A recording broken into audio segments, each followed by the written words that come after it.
In the heart of Renaissance France, amidst the grand palaces and opulent courts, a humble blacksmith named Ambroise Paré stood at the precipice of a monumental shift in the medical world.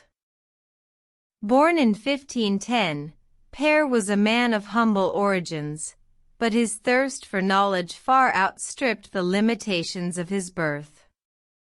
He sought to alleviate the suffering of the sick and wounded, a passion that led him to the service of King Henry II. In the royal court, Pare found himself faced with a crisis of unparalleled proportions. The French army, in the midst of the Battle of Saint-Quentin, had suffered heavy casualties. The surgeons of the time, employing brutal and ineffective techniques, were unable to save the multitude of wounded soldiers.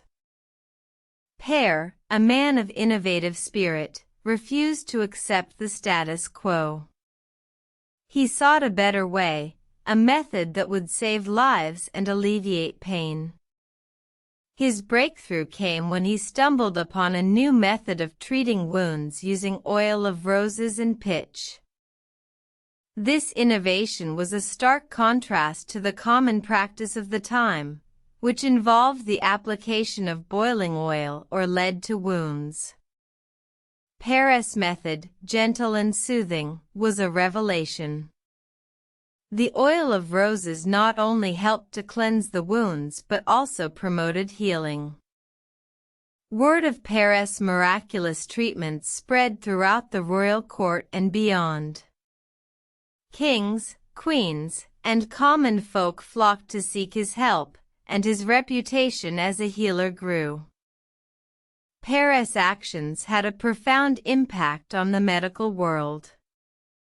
He challenged the established medical practices of his time, advocating for cleanliness, compassion, and the use of more effective treatments.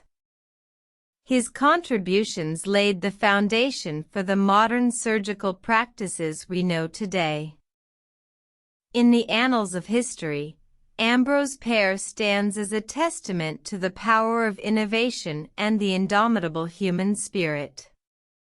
His story serves as a reminder that even the humblest of beginnings can lead to extraordinary achievements, as long as one dares to dream and act upon that dream.